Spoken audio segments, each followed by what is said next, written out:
Kita itu kalau punya amalan-amalan, punya istiqomah apa, dan itu memang kelihatan ada manfaatnya, maka itu sebaiknya juga diceritakan. Baik itu minimal ke keluarga, atau minimal ke murid, atau ke tetangga, agar apa? Tetangga kita itu punya tajribah yang sama. Jadi jangan mau ke akhirat, jangan mau ke surga itu sendirian, ngajak-ngajak yang lain. Mau ke akhirat kok sendirian gitu. So, tetangganya maksiat dibiarkan, kemudian ini masih dibiarkan. Itu persoalannya, apa yang kita lihat di sekeliling kita, kalau kita tidak mengingatkan, itu adalah tanggung jawab kita di akhirat.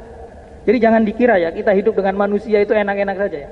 Kalau kita melihat sebuah kemungkaran, kita melihat sebuah kesalahan, kita melihat sebuah kemaksiatan dilakukan oleh orang-orang sekeliling kita dan kita diam, kita akan ditanya di akhirat. Walaupun kita soleh bagaimanapun, kita ahli ibadah, tahajudnya luar biasa, duhanya luar biasa, sholat 5 waktu di masjid, puasanya Senin Kamis, bahkan mungkin Daud, tapi diam terhadap kemungkaran, maka itu nanti jadi tanggung jawabnya. Dihisab kita ibadahnya banyak, ditanya sama Allah, dulu tetanggamu melakukan ini kok kamu diam saja? Oh saya kira gak ada urusan ya Allah dengan saya. Oh gak bisa, gak ada urusannya, itu urusanmu juga. Tapi tablik itu menyampaikan kebenaran cukup sekali dua, itu untuk tujuan bara'atul, yani itu sekedar bara'ah. Bara'ah itu ada membebaskan diri kita, sehingga kita punya jawaban nanti di akhirat bahwasanya ya Allah sudah saya ingatkan, dia tidak mau. Ya Allah sudah saya larang, tapi dia tidak mau. Itu punya jawaban kita.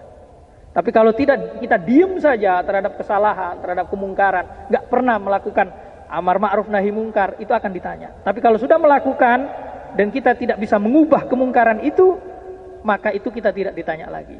Makanya merubah kemungkaran itu ada 3 pilihan. Pertama dengan yad, dengan kekuasaan, dengan tangan. Kalau kita punya jabatan, punya kekuasaan, kita bisa ubah itu dengan keputusan kita ubah. Tidak bisa dengan itu, dengan lisan.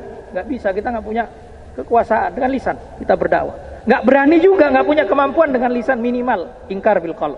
Minimal kita ingkar hati kita nggak suka dengan apa hal yang ada itu. Tapi kalau kita tidak melakukan 3-tiganya, itu, atau kita sudah punya kekuasaan sebenarnya, tapi kita melakukan dengan al-ingkar bil qalb, itu tidak tepat. Saya kasih contoh, selalu saya kasih contoh apa? Ada 2 perempuan, dua-duanya melakukan kemaksiatan. Satu istri kita, satu istri tetangga. Yang istri kita itu kita punya namanya yad di situ. 2 perempuan melakukan maksiatan, misalkan minum khamar. Satu istri kita, nauzubillah, satu istri tetangga. Yang istri kita punya yad di situ, punya kekuasaan, punya wilayah namanya, punya kewenangan. Itu bisa kita dengan keputusan kita. Nggak mau menurut, selesai urusan kita. Itu punya kekuasaan. Bahkan kita bisa dalam fikih itu bisa, kalau nakal terus istri kita bisa kita tempeleng tapi tidak menyakiti. Kita pukul tapi bukan di wajah ya. Kita pukul selain di wajah tapi tidak terlalu yang menyakiti. Boleh karena kita punya yad, punya kewenangan. Tapi kepada perempuan yang satu karena istri tetangga kita nggak punya wilayah, nggak punya kewenangan.